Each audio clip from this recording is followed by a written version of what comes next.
warahmatullahi wabarakatuh. Live from the land of our forefathers, this is Queen Helen Abdurrajak Elizabeth III. This is an emergency broadcast. Makinig po kayo lahat.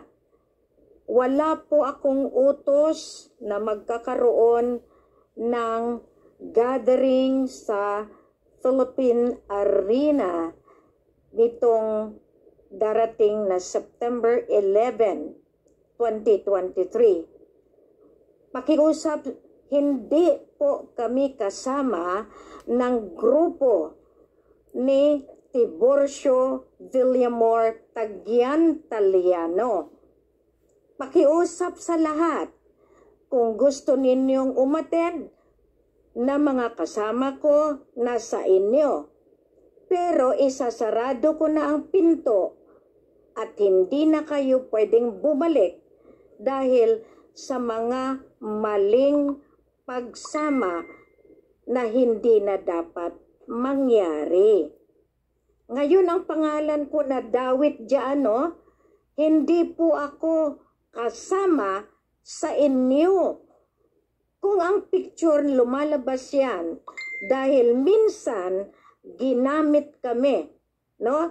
Kasama kami doon sa pagpatayo ng Alpha Omega, pero hindi kami kinilala ni Tiburcio Villamor Tagian Marcos dahil peke kami.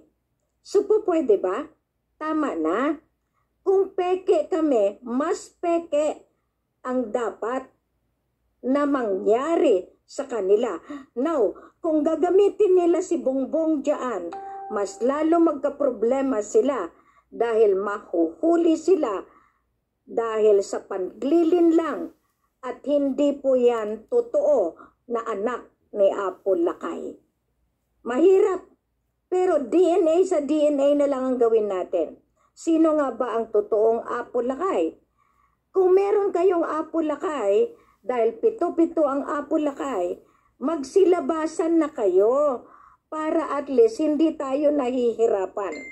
Ngayon ako may pinanghahawakan, kayo may pinanghahawakan, pero hindi ako suportado kay Tiburcio Villamor Tagiantaliano. Okay? Kaya po pwede ba? Tama na, sobra na, walisin na. Yan ang utos ng kataas-taasan ng dugo ng Maharlika. Maraming salamat at ito ay patunay September 11, 2023. Hindi kami kasama sa programa na darating diyan sa Philippine Arena. Maraming salamat po. This is Queen Helen Abdurrajak Elizabeth III. Masalam.